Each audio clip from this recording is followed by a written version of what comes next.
जय हिंद बच्चे, कैसे हैं आप लोग? उम्मीद है कि आप लोग भी ठीक होंगे, अच्छे होंगे। चलिए आज की वीडियो में आप लोगों को संख्या सिद्धांत पर आधारित टिकरी मैथ लेकर आया हूँ। जो आज की वीडियो अगर आप लोग देख लीजिएगा तो संख्या सिद्धांत आप लोगों के दिमाग से कभी नहीं उतरेगा और जीवन भर क्या कई जन्मों तक याद रहेगा। तो आज के लिए आज का वीडियो आप लोगों के लिए बहुत इंपॉर्टेंट और महत्वपूर्ण है, क्योंकि ये नंबर थ्योरी आप लोग अगर आप लोग नहीं जाने तो मैथ बिल्कुल बेकार है। क्योंकि मैथ जो चलता है वो नंबर थ्योरी पर ही चलता है, संख्या सिद्धांत पर ही चलता है। तो आज का आप लोगों का विषय है नंबर थ्योरी यानी संख्या सिद्धांत। चलिए हम वीडियो को स्टार्ट करते हैं, और अगर वीडियो अच्छा लगे आप लोग सब्सक्राइब कर दीजिएगा और आगे बढ़ाने का प्रयास कीजिएगा, शेयर कर दीजिएगा। शेयर जैसे ही होगा तो ये वीडियो और लोगों को देखने को मौका मिल जाएगा। और सब्सक्राइब करने से क्या होता है कि अगला नोटिफिकेशन जो है आप लोग को वीडियो को पहले आएगा। जैसे ही वीडियो लोड करेंगे तो आप लोग के मोबाइल पर फर्स्ट में आएगा, अतः आप उसको आराम से देख सकते हैं और इस क्वेश्चन को, इस मैथ को आराम से पढ़ सकते हैं। तो बच्चे मैथ जो है हर सब्जेक्टों का मालिक है, और अगर मैथ पर आप लोग कब्जा कर लिए तो बाकी सब्जेक्ट जो है उनके पीछे पीछे चलता है। बाकी सब्जेक्ट तो आसानी से समझ जाएगा। मैथ का मतलब होता है कि माइंड बनाना। तो जिसका ब्रेन जो बन जाता है वो ब्रेन में अनेक विषयों को पकड़ने की क्षमता हो जाती है, और वह बहुत चंद सेकंडों में, मिनटों में कोई से भारी चीज को आसानी पूर्वक समझ लेता है। और जिस व्यक्ति को मैथ का पूर्णतः ज्ञान नहीं है तो समझिए कि उनके लिए कोई कंपटीशन भी मुश्किल है। कोनो कंपटीशन में वो आसानी से निकलना मुश्किल हो जाएगा। कई बार परेशान होना पड़ेगा, बार बार दर ठोकर खाना पड़ेगा, और फिर जीवन जो है दुख में बीतने लगेगा। जीवन जो है वो एक भारीपन महसूस होगा जीवन में। अतः उस कठिनाई से, उस मुश्किल क्वेश्चनों से बचने के लिए आपको मैथ जानना जरूरी है। और मैथ आप उनके हर प्रतियोगिता परीक्षाओं में सफल और विजयी करेगा। तो चलिए पहला आज हम लोगों का, आप लोगों के लिए हम जीरो से ये संख्या सिद्धांत जिस पर मैथ आधारित है, मैथ खड़ा है, मैथ का न्यू है, बेसिक है, बेस है। और इसको जान लेने के बाद मैथ के हर बात, हर बिंदु जो है समझ में आने लगेगा। रिक्वेस्ट यही है कि वीडियो अगर अच्छा लगेगा तो उसको शेयर कर दीजिएगा और लाइक जरूर करना, कि ताकि मेरे को भी कुछ एनर्जी मिले इससे, कि ताकि हमारा वीडियो कैसा हो रहा है, हम जो बता रहे हैं, बच्चों को जो पढ़ा रहे हैं वो किस प्रकार से हो रहा है, समझ रहे हैं कि नहीं समझ रहे हैं। चलिए आज का है संख्या सिद्धांत नंबर 3।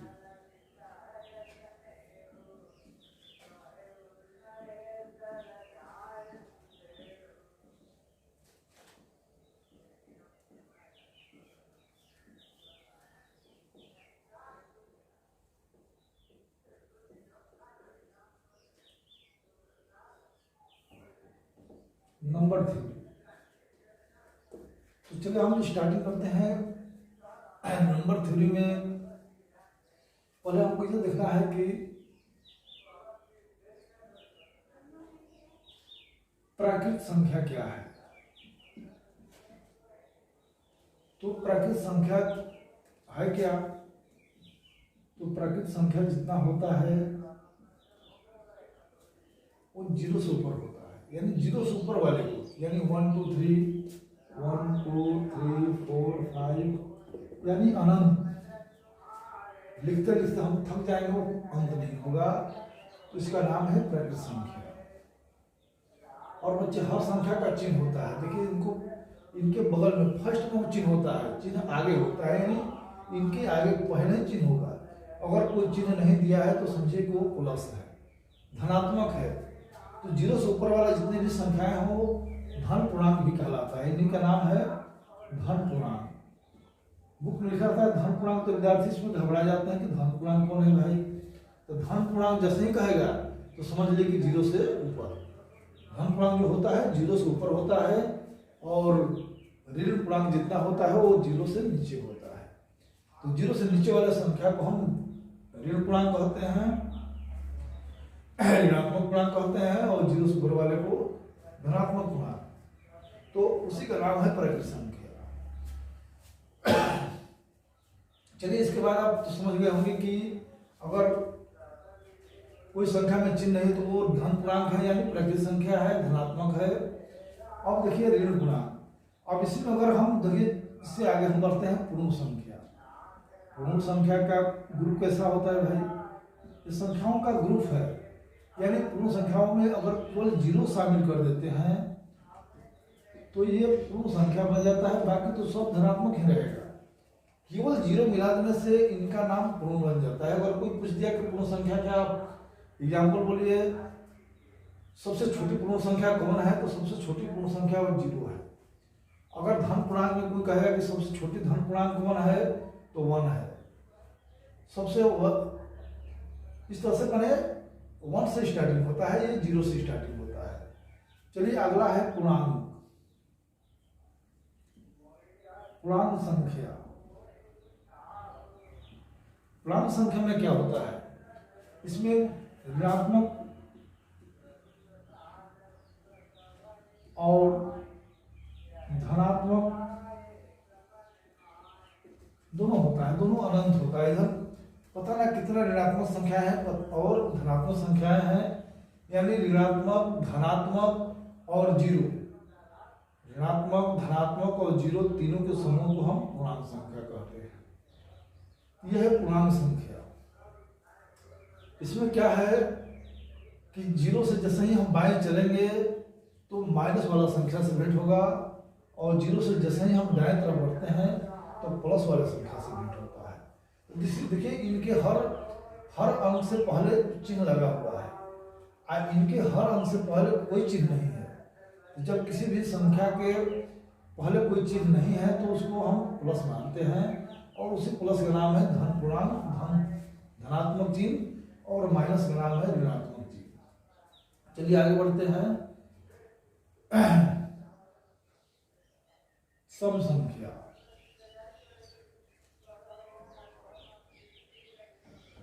सम संख्या क्या है? तो वह संख्या जो 2 से पूरी तरह विभाजित हो जाती है।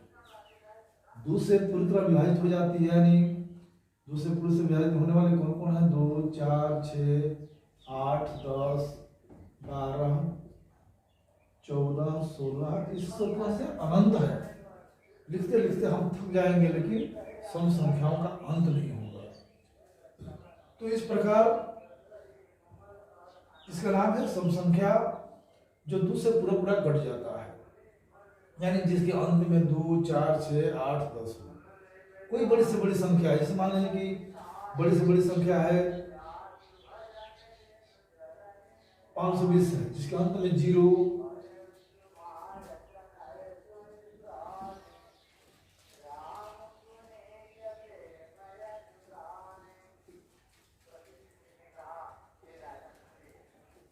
देखिए किसी भी संख्या के अंत में ये सब होना चाहिए, 0 हो, 2 हो, 4 हो, 6 हो, 8 हो। किसी भी संख्या के अंत में 0, 2, 4, 6, 8 दिखाई दे तो समझ लीजिए वो है सम संख्या। सम संख्या का ही पहचान है 0, 2, 4, 6, 8। तो जब संख्या कितना हो, बड़ा से बड़ा हो, अगर कोई फट दे पूछे, तेजी से पूछे, जल्दी बताओ ये कौन संख्या है, सम है या विषम है, तो आप लोगों को बस यही ध्यान देना है कि उसके अंत में क्या है। 0, 2, 4, 6, 8 हो, वे सम संख्या है। तो चलिए ये हो गया सम संख्या। इसके बाद हम अगला चलते हैं। अगला है विषम संख्या।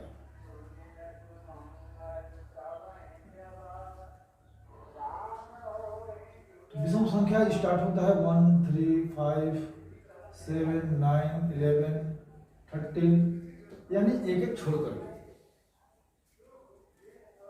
तो मतलब कि ये विषम संख्या का क्या पहचान है? वह संख्या जो 2 से पूरी तरह विभाजित नहीं होता है। जो 2 से पूरी तरह विभाजित नहीं हो उसी का नाम है विषम संख्या, यानी जिसके अंत में 1 हो, 3 हो, 5, 7, 9। जब किसी संख्या के लास्ट में 1 3 5 7 9 हो तो समझ लेना वो विषम संख्या है, चाहे कितना हो बड़ा क्यों ना हो। अगर कितना हो बड़ा है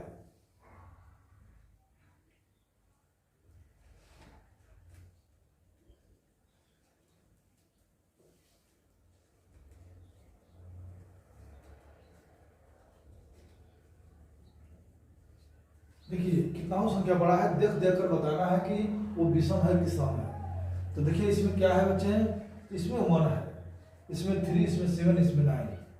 ये 2 से नहीं कट सकता है, जिसके अंत में 1 3 7 9 हो वो 2 से नहीं कट सकता है। इसके बाद 5 भी है, जैसे मान लीजिए कि हम कितना हो बड़ा संख्या लिखते हैं, अगर 5 लिखते हैं तो भी 2 से नहीं कटेगा। इस तरह से 1 3 7 9 5 जब किसी संख्या के लास्ट में रहता है वो संख्या विषम कहलाता है और 2 से पूरी तरह विभाजित नहीं होता है।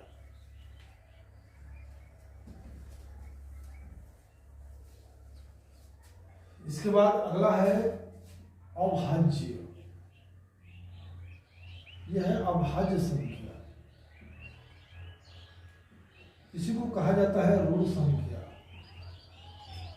ऋण संख्या और इंग्लिश में इसका नाम है प्राइम नंबर।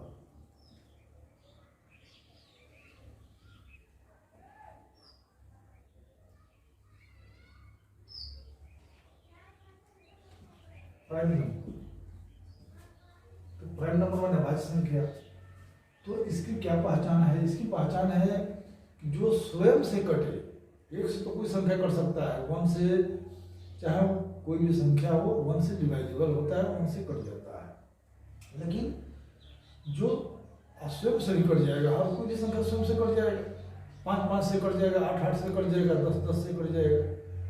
तो इन दोनों को छोड़कर 1 और स्वयं को छोड़कर जो किसी अन्य संख्या से न विभाजित हो, किसी दूसरी संख्या से विभाजित न हो, तो उसका नाम है अभाज्य। यानी जो संख्या स्वयं को छोड़कर, एक और स्वयं को छोड़कर किसी अन्य संख्या से विभाजित न हो, उसको हम अभाज्य संख्या कहते हैं। उसको ऋण संख्या कहते हैं, उसको प्राइम नंबर कहते हैं। ये प्राइम नंबर की संख्या है। देखिए ये किसी संख्या से विभाजित 13 जो है 13 किसी संख्या से विभाजित नहीं है। चलिए इसके बाद चलते हैं भाज्य संख्या।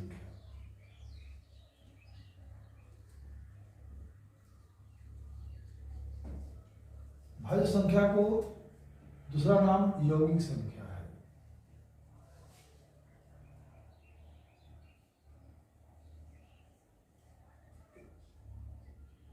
यौगिक संख्या क्या है भाई? यौगिक वह है, ठीक इसका अभाज्य का उल्टा, जो स्वयं को छोड़कर किसी से नहीं करता है। अब इसमें है कि जो 1 और स्वयं को छोड़कर किसी अन्य से भी विभाजित हो जाता है। तो अन्य से कटने वाला कौन है भाई? तो सबसे छोटी भाज्य संख्या 4 है।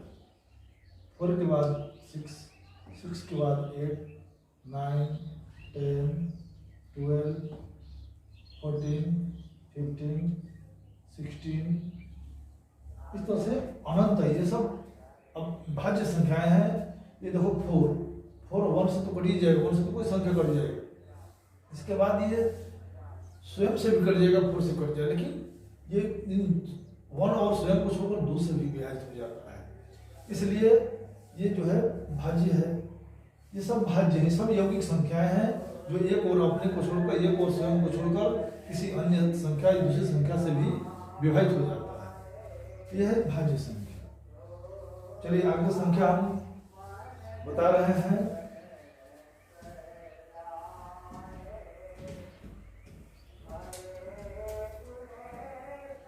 आज आप लोगों को संख्या का हम पूर्णतः ज्ञान दे देते हैं कि फिर कभी दोबारा आपको संख्या की जरूरत नहीं पड़ेगी।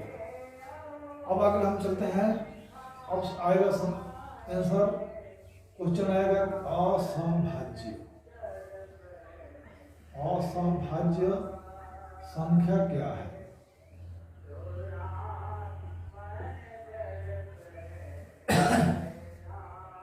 तो वह संख्या जिनका मसह 1 है। कोई भी दो संख्याओं का यदि मसह 1 हो, वो दोनों संख्या असमभाज्य कहलाएगी। जैसे 10 और 13 कोई भी हो, 10 तरह का मौसा निकाल के देख लीजिए। 10 तरह का मौसा निकालते हैं तो 3 3 के 9, 3 बार में यानी 1, यानी इसका HCF आ गया, HCF1 आ गया। इसी का नाम, इसी को हम कहते हैं मौसा। मौसा बराबर 1। यानी जब दो संख्याओं का मौसा 1 हो तो समझ लेना है कि वो असहभाज्य संख्या कहलाती है। चलिए अगली संख्या, यह है अभाज्य, असहभाज्य। और भी कोई एग्जाम्पल ले सकते हैं। 20, 21 ये असहभाज्य है। 72, 73 ये असहभाज्य है। कोई भी दो प्राइम नंबर ले लो वो भी असहभाज्य है। इस प्रकार ये सब असहभाज्य है, इनका मौसा 1 होता है। तो कोई भी दो संख्याओं का जब मौसा 1 हो तो हम उसको असहभाज्य कहते हैं। जैसे 18 का और हम ले लेते हैं 13 का, तो ये भी असहभाज्य है।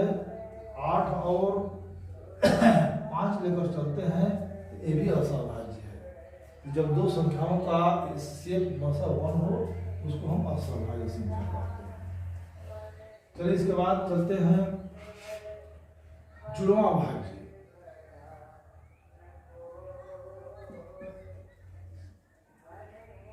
जुड़वां अभाज्य संख्या,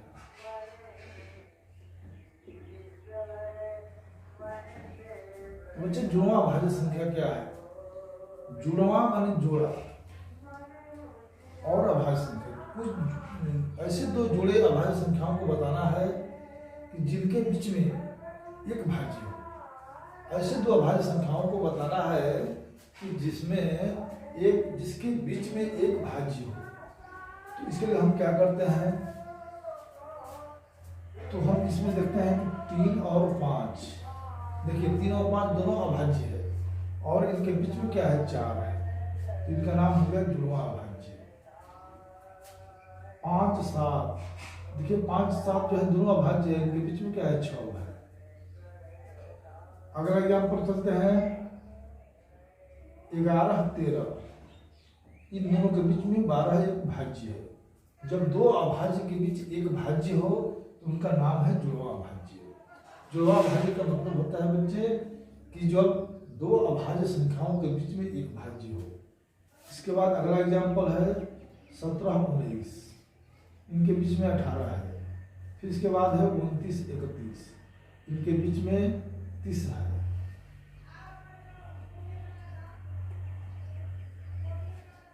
इस प्रकार यह है जुड़वां अभाज्य। अब लोग जुड़वां अभाज्य के बारे में भी समझ गए हैं।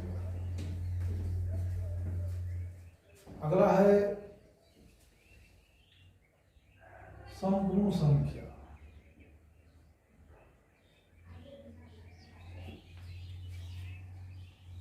संपूर्ण संख्या क्या है?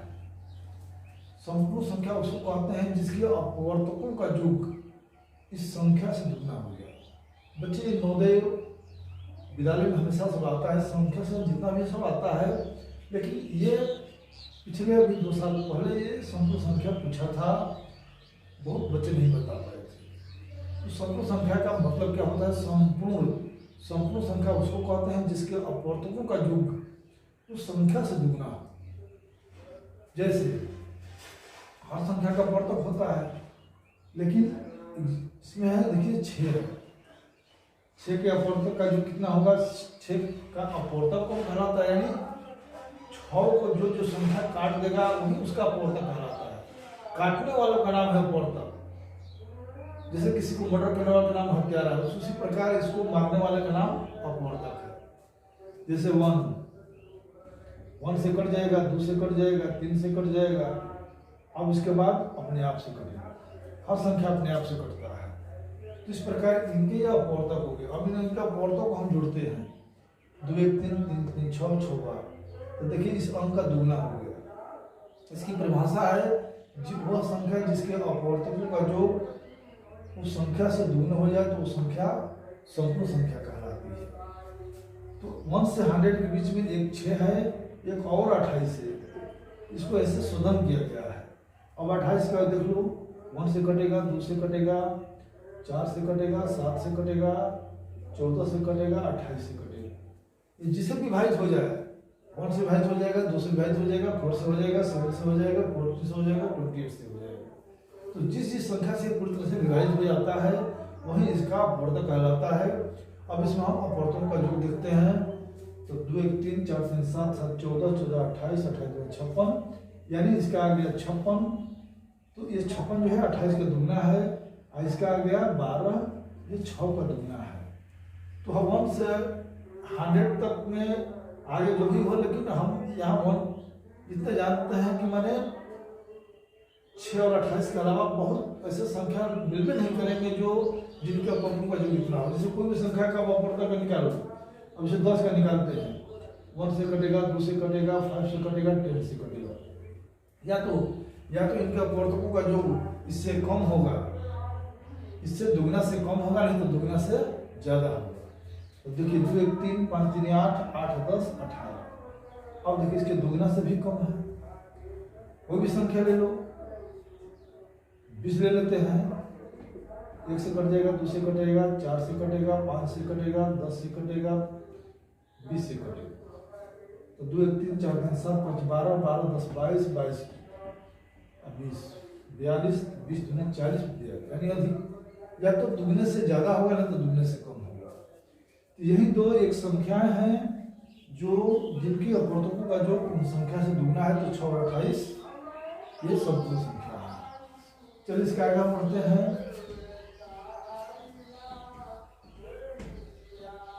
वीडियो को बच्चे एकदम बिल्कुल बने रहिएगा, आप लोगों को बिल्कुल संख्या से हम परिपूर्ण करा देंगे, और उसके बाद फिर संख्या को नहीं पढ़ना होगा, यही आप लोगों के जीवन भर याद रहेगा।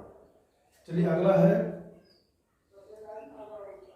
अब जिससे संख्या से परिचय हो गया, अब संख्याओं का निर्माण कैसे होता है। जैसे मान लीजिए कि देखिए, अब संख्याओं से का खेल हम करते हैं। अगर फिर दे दिया इस तरह से, और कहेगा कि इनसे सबसे बड़ी संख्या बनाओ,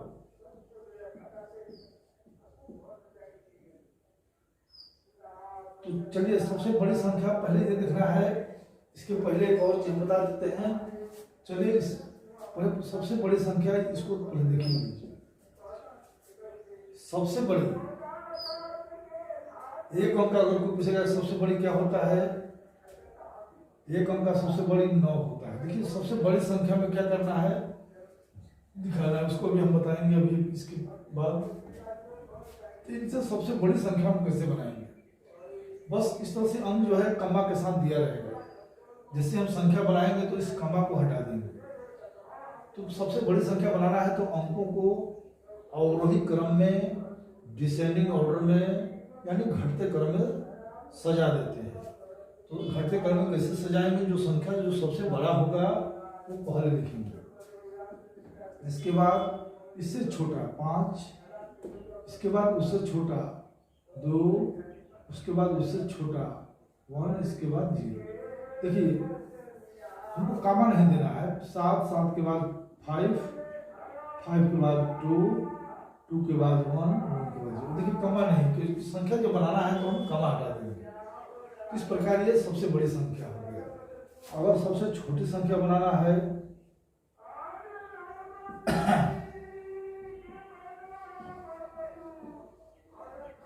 सबसे छोटी संख्या क्या करते हैं, उनको आरोही क्रम में, डिसेंडिंग ऑर्डर में, यानी बढ़ते क्रम में। तो चलिए इसमें बढ़ते क्रम का मतलब होता है कि जो सबसे छोटा है वो पहले, इसके बाद हम बढ़ते जाएंगे। जैसे 1 है, इसमें देखिए सबसे छोटा तो 0 है। अब यहाँ पर प्रश्न आ गया भाई 0 हम पहले कैसे लिखेंगे, 0 लिखेंगे तो फिर उसका कोई वैल्यू होता नहीं है। तो 0 से जो बड़ा है उसको पहले लिखेंगे 1, और 1 के बाद पुनः हम 0 लगा देंगे, और उसके बाद इसे बढ़ते जाएंगे 2 5 7। इस तरह से दिए हुए अंकों से हम सबसे बड़ी संख्या और सबसे छोटी संख्या हम बना सकते हैं। अंकों को अवरोही क्रम में सजा करके सबसे बड़ी संख्या बना सकते हैं, और आरोही क्रम यानी घटते क्रम में सजा करके, ये बढ़ते क्रम में सजाकर छोटी संख्या और घटते क्रम में सजाकर बड़ी संख्या बना सकते हैं। इसको सजाना है, ध्यान देना है कि जब बड़ी संख्या बनाना है तो अंकों को हम अवरोही क्रम में, घटते क्रम में, यानी जो सबसे बड़ा है पहले, इसके बाद घटते जाएंगे। सबसे छोटी संख्या बनाना है तो जो सबसे छोटा है, तो छोटा अगर 0 होगा तो 0 को पहले मत लिखना, उसके बाद 0 से बड़ा को जो भी हो उसको पहले लिख दो, उसके बाद तुरंत 0 लिखो, बन जाएगा। अगला एग्जाम्पल देखिए,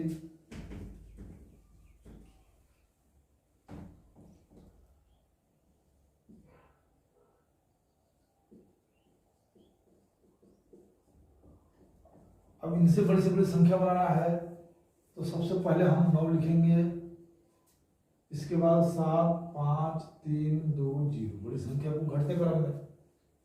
और छोटी संख्या बनाना है तो सबसे पहले हम 0, तो सबसे छोटा तो 0 है, इसमें सबसे छोटी संख्या है लिखेंगे पहले, तो 0 है तो 0 से पहले बड़ा कौन है, तो बड़ा जो होगा 2 है, तो जो भी बड़ा हो पहले, तो फर्स्ट में 2 है, तो 2 को पहले लिख देंगे, इसके बाद तुरंत हम 0 लिखते हैं, और इसके बाद बढ़ते जाएंगे जो होगा।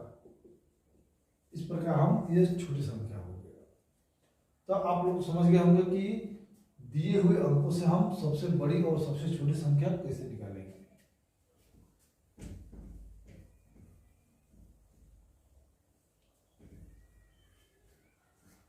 अब आप लोगों को ये दिख रहा है कि कभी कभी ऐसा है कि दे देता है 7, 0, 9, 5, तो कहेगा कि इसे 8 अंकों की बड़ी से बड़ी संख्या बनाओ। 8 अंकों की बड़ी से सबसे बड़ी संख्या, तो बड़ी से बड़ी संख्या, बड़ी से बड़ी संख्या हम कैसे बनाएंगे, सबसे बड़ी संख्या। तो 8 हमको कुछ दिया है, 4 अंक और 8 अंक बनाना है, तो क्या करना है कि बड़ी संख्या में हम बनाने के लिए अभी हम बताए हैं कि अंकों को घटते क्रम में, जो सबसे बड़ा है पहले, देखिए 4 अंक है तो 9 जो है हम 3 बार लिख देंगे, क्योंकि हमको बड़ी से बड़ी बनाना है। 3 नहीं बल्कि 4 अंक है, 4 है तो 4 दूनी 8, 8 अंकों की बनाना है। 8 अंक बनाना है तो हम 9 को 5 बार लिखेंगे, बाकी बच गया 7, 5, 0। देखिए ये हो गया सबसे बड़ी संख्या 8 अंकों की, 1, 2, 3, 4, 5, 6, 7, 8। यानी क्या करना है कि एक अंक को जब हम बढ़ा रहे हैं, कितने बार बढ़ाएंगे कि उसमें 3 अंक जोड़ेंगे कि 8 हो जाए, तब इसको जब हम हटाते हैं तो अभी 3 बचता है, तो 3 यानी हम 9 को 5 लिखेंगे तो 5, 3, 8 अंकों का होगा। इसलिए यहाँ पर 9 को 5 बार लिखा गया है और इसके बाद उसको सजा देना है। चलिए अब इससे अगर कहेगा कि 8 अंकों की छोटी संख्या बनाओ, छोटी संख्या बनाना है 8 अंकों की, 8 अंकों की, 8 अंकों की, ये 8 अंकों की संख्या हो गया। 8 अंकों की छोटी संख्या बनाना है तो सबसे छोटा इसमें कौन है, सबसे छोटा तो भाई 0 है, लेकिन 0 तो पहले हम लिखेंगे नहीं क्योंकि हम पिछले में बता चुके हैं। तो हम क्या लिखेंगे, उससे जो बड़ा है, उससे बड़ा कौन है, 5 है, तो 5 को हम पहले लिखेंगे। लेकिन अब देखो 5 को पहले लिख दिए, लेकिन सबसे छोटी लिखना है, तो सबसे छोटी और 8 अंक की, तो 5 के बाद अब हम 0 लगाते हैं। अब सोचो 5 तो लगा लिए, चलिए अब हम चलते हैं छोटी संख्या को, तो ये 5 को हम लगा लिए तो 3 को बच गया, तो 5 अब 3 बच गया तो 5, 3, 8 होता है। तो 0 को हम कितने बार लिखेंगे, तो 1, 2, 3, 4, अगर 4 बार लिखते हैं तो 4, 1, 5 अंक हुआ, अभी 2 को बचा है खाली, तो हम इसको एक और बढ़ा देते हैं 5 अंक, 5 को 0 लेंगे। अब इसके बाद 7 और 9, इसके बाद ये 7, 9 हो गए, यह सबसे छोटी संख्या हो गई। छोटी संख्या बनाना है तो क्या करना है कि जो सबसे छोटा है उसको लिख लो, और कम है जितना बार कह रहा है उतना बढ़ाते जाओ। अगर मान लीजिए कि अगला एग्जाम्पल 2, 1, 5 अपने दिया है और कह रहा है कि सबसे बड़ी संख्या बनाओ छोटी संख्या बनाओ। तो सबसे बड़े बनाने के लिए हम क्या करेंगे कि 5 को, इस मान को बनाना है 5 अंकों की, 5 अंकों की बनाना है। तो 5 अंकों की बनाने के लिए हम क्या करेंगे, तो 5 सबसे बड़ी संख्या, सबसे बड़ी जब हम लिखेंगे सबसे बड़ी, तो जो बड़ा अंक है, बड़ा अंक को हम कितने बार लिखेंगे कि ये दो अंक लगाने के बाद 5 अंक हो जाते हैं, यानी ये होने चाहिए 3 को, ये 3 को है, ये दोनों मिलाकर 2 को है, तो 3 2 5 हो जाएगा। ये 5 जो है 3 बार लिखेंगे, और इसके बाद 2 1 घटते क्रम से याद देना है। सबसे छोटी लिखना है, सबसे छोटी, फिर वही जो सबसे छोटा है पहले, तो सबसे छोटा इसमें कौन है, तो सबसे छोटा है 1, तो सबसे छोटा इसमें बच्चे 1 है, तो 1 को हम तो लिखेंगे, 1 को लिखेंगे, लेकिन अब देखना है कि 1 जो हटाते हैं तो अभी 2 अंक बचता है, तो 1 को हम 3 बार लिखेंगे, 1 2 3, और तब 2 और 5, ये होगा छोटी संख्या, 5 अंकों की छोटी संख्या। तो अगर 10 अंक के बनाना है तो हम क्या करेंगे, 1 को पहले 8 अंक लिखेंगे, तब 9 और 10, 2 10 हो जाएगा। अगर इसके 3 अंकों से 20 अंकों की बड़ी से बड़ी संख्या, छोटी से छोटी संख्या बनाना है, तो हम 1 को 18 बार लिखेंगे, तब जाके 19 होगा, 20 होगा। तो यहीं से मालूम करना है कि कितने हम, कैसे हम कम अंकों से बड़ी संख्या बना सकते हैं। चलिए अगला,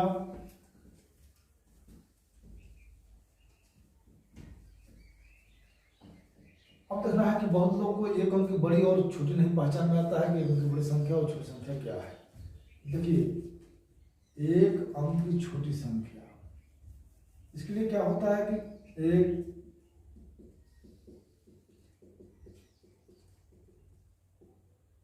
ये एक अंक है।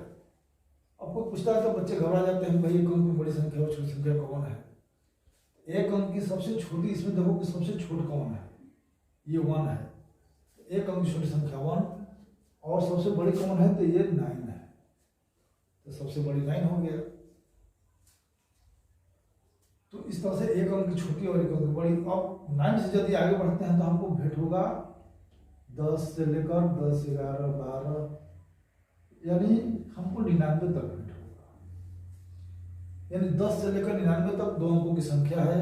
अगर इसमें कोई पूछेगा कि 2 अंकों की सबसे छोटी संख्या क्या है, तो देखिए 2 अंकों में सबसे छोटा कौन है, 10 है, 2 अंकों में सबसे बड़ा कौन है, 99 है। इस प्रकार 99 हो गए। इससे आगे बढ़ते हैं तो हमको 3 अंकों से भेंट होगा, तो इस तरह से हम 101 102 बढ़ते बढ़ते 999 तक पहुंचते हैं। अब कोई पूछेगा कि 3 अंकों की छोटी संख्या क्या है भाई, तो 100 है। 3 अंक की बड़ी संख्या क्या है, 999 है।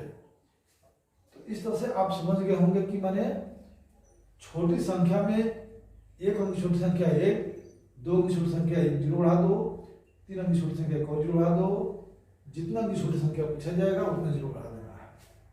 देखिए 10 अंक का पूछा जाएगा तो 1 लिख करके 1 को कम जीरो बढ़ा देना है, 10 अंक है तो 9 जीरो। इस तरह से 9 जीरो हम जब बढ़ा देंगे तो 10 अंक की छोटी संख्या हो गया।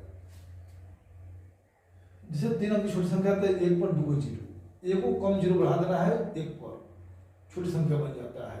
8 अंक की छोटी संख्या बनाना है तो 1 पर 1 को कम जीरो यानी 7 को जीरो बढ़ा दीजिए, वो छोटी संख्या बन जाएगा।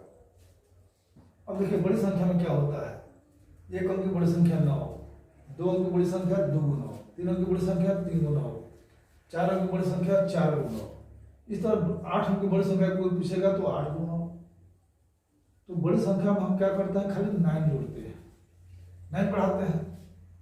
इस प्रकार हमें इस तरह के संख्याओं का फर्क ज्ञान हो जाएगा। अब इसी में से कोई पूछ देगा कि एक अंक की बड़ी से बड़ी संख्या बताओ जो सम हो। देखिए एक अंक बड़ी से बड़ी जो कहेगा तो इधर चलेंगे लास्ट वाला में, तो ये तो सम नहीं है, विषम है, ये सम है 8 हो गया। एक अंक की बड़ी से बड़ी संख्या बताओ जो अभाज्य हो, तो ये अभाज्य नहीं है, यह अभाज्य नहीं है, ये 7 अभाज्य है। इस तरह से ऊपर से हम चुन करके हम अभाज्य को भी छांट लेते हैं। एक अंक की छोटी संख्या बताओ जो अभाज्य हो, तो छोटी संख्या अभाज्य जो है ये अभाज्य है। ये 2 जो है अभाज्य होता है, सम भी होता है। इस तरह से अगर पूछेगा कि एक अंक की छोटी संख्या बताओ जो भाज्य हो, अब यहाँ से हो जाएंगे भाज्य कौन है, ये नहीं है, ये नहीं है, ये नहीं है, ये भाज्य है। इस प्रकार हम भाज्य छोटी संख्या पता कर लेते हैं। एक अंक की बड़ी संख्या बताओ जो भाज्य हो, तो भाज्य तो 9 है, 9 हो जाएगा।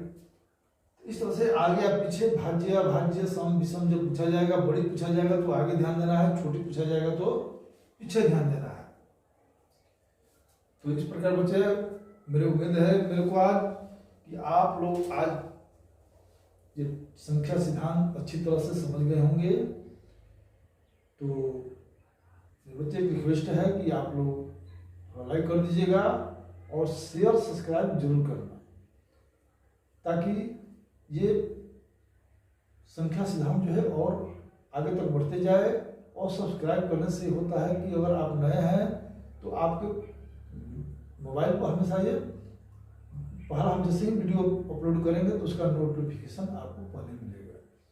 जय हिंद, जय भारत।